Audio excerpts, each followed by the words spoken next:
ဒီဗီဒီယိုလေးကခုနှစ်သားသမီးတွေအတွက်အလွန်အကျိုးရှိမယ်လို့ဆရာမကယုံကြည်ပါတယ်အကျိုးရှိဖို့လည်းတည်တည်ချာချာလေးရိုက်ပြီးတော့တင်ပေးလိုက်တာဖြစ်ပါတယ်မနေ့ပြန်ဩဂတ်လ26လပိုင်း28ရက်နေ့မှာလာပြင်းနေနဲ့လည်းတိုက်ဆိုင်တယ်လာကြက်ချင်းနဲ့လည်းတိုက်ဆိုင်တယ်တောက်ကြံနေနဲ့လည်းတိုက်ဆိုင်တယ်အဲ့ဒီအတွက်ကြောင့်ဆရာမတို့သူဟာမဟာတုပယုတ်5မျိုးနဲ့တိုက်ဆိုင်တဲ့လာပြီးနေဖြစ်နေတဲ့အတွက်ကြောင့်ခုနှစ်သားသမီးတွေအတွက်အလွန်အကျိုးရှိတဲ့ကာလဖြစ်ပါတယ်။အဲ့ဒီအချိန်မှာဘာတွေဝယ်တင်တယ်လဲဆိုတာကိုဆရာမဆက်ပြီးပြောပြပြီ။အဲ့တော့လက်ကြက်တာ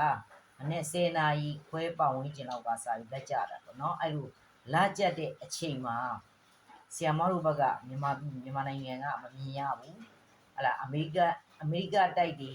ဥရောပနဲ့အာဖရိကနိုင်ငံတွေကမြင်ရမှာဖြစ်တယ်အဲ့တော့မမြင်ရပေမဲ့လည်းတစ်ဖက်မှာလည်းစိတ်ညစ်ညူးစရာတွေရှိတယ်လို့ကိုကအေးအေးဆေးဆေးနဲ့ဘာသာရေးလုပ်ပြီးတော့ဆရာမအခုဝယ်ခိုင်းတဲ့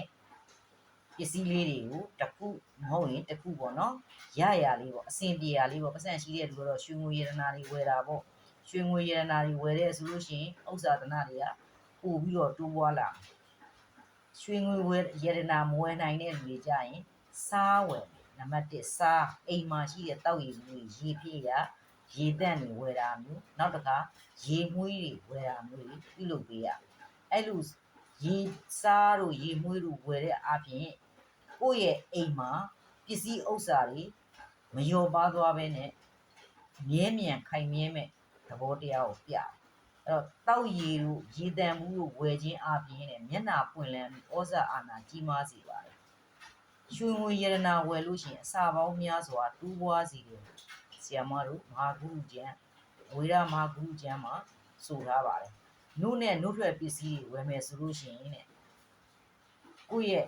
ကျမ်းမာရေးနဲ့ပတ်သက်လို့အာဟာရနဲ့ပတ်သက်လို့ပြည့်စုံပါလိမ့်မယ်လို့ပြောချင်တယ်အဲ့တော့အလင်းနိုင်ဖျားကိုပူဇော်ဖို့အတွက်ဖျားနိုင်အမွှေးတိုင်းပန်းလေးတွေဝယ်ခြင်းအပြင်နတ်ကောင်းနတ်မြတ်တွေရဲ့မဆာကြီးကိုခံရမယ်ကာလဖြစ်ပါတယ်အဲ့တော့ဘယ်အချိန်မှာဝယ်ရမလဲလို့ဆရာမပြောချင်တာမနေ့8နာရီကနေမနေ့တောက်ကြံနေမနေ့ပြန်လာပြီးနေတောက်ကြံနေ8နာရီကနေ10နာရီခွဲအတွင်းမှာဝယ်ရမှာဖြစ်တယ်เนาะအဲ့ဒါလေးတည်တည်ချာချာမှတ်ထားပေးပါအဲ့တော့အဲ့ဒီအချိန်အတွင်းမှာကိုယ့်အိမ်မှာရှိတဲ့စံစီစားစေးလှဖြည့်ထားမယ်ဆိုရင်စီးပွားဥစ္စာတွေပို့ပြီးတော့ခိုင်မြဲပြီးတစိမ့်စိမ့်ဝင်လာစေတဲ့တက်ကလေးကိုမနေ့ပြန်တောက်ကြနေ့လာပြီးနေ့လာကြတဲ့နေ့မဟာတုပယုတ်5မျိုးနဲ့တိုက်ဆိုင်မှုရှိတဲ့နေ့ဆိုတာဖြစ်ခဲ့ပါတယ်เนาะဖြစ်တောင်ဖြစ်ခဲ့အချိန်လေးပါအဲ့တော့ဆရာမတို့ဒီမဟာကုဝေရာကျမ်းကြီးကနေပြီးတော့ဆိုထားတဲ့ဂါထာလေးတစ်ခုကိုဂါထာမဟုတ်ပေါ့နော်ဆရာမတို့ဒီနတ်ကစမ်းရှင်တဲ့အခါလေးတွေကိုပြောပြထားတဲ့တေးတက်ကလေးကိုဆရာမပြောပြလာပြည့်စဝွန်ပုံနမက်၌ဒနစမ်းရှင်ခါပနရှင်ဤဂရုထွန်းလင်းအမြင်စင်းတော်မင်းဆိုးရာစာလူနတ်မြမာချစ်ခင်မြတ်တို့စည်းစိမ်တို့၍ရန်အပေါင်းပြည့်တေဇောဆက်ဖြင့်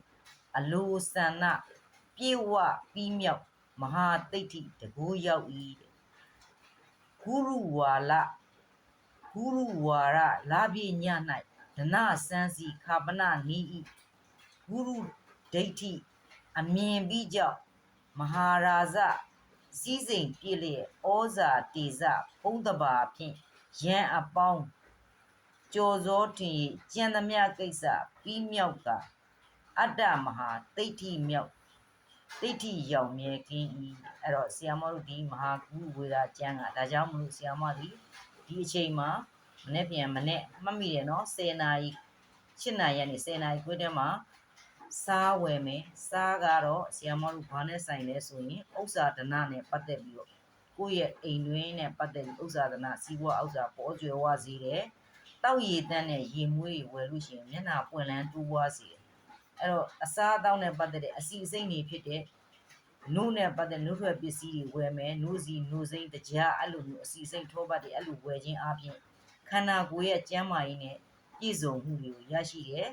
ဖယားကိုပူဇော်ဖို့အလင်းတိုင်းအမွှေးတိုင်းတွေဝင်မယ်ဆိုရင်နတ်ကောင်းနတ်မြတ်တွေရဲ့ နတ်ကောင်းနတ်မြတ်တွေရဲ့စောင့်ရှောက်ခြင်းကိုခံရမယ်အဲ့ဒါကြောင့်မို့ဆရာမကဘေးရင်ဟောစတန်းတွေတင်လာတဲ့ဆိုင်ခုနှစ်သားသမီးတွေကောင်းမှုကုသိုလ်လည်းရမယ်ဒီလိုရေရာလေးတွေပေးပြီးတော့ပြုလုပ်ခြင်းအပြင်လည်းခုနှစ်သားသမီးမှာအကျိုးရှိပြီးတော့အဆင်ပြေဖို့အတွက်ဆရာမရည်ရွယ်ပြီးတော့ဒီဗီဒီယိုလေးတွေကိုတင်ပေးလိုက်တာဖြစ်ပါတယ်နော်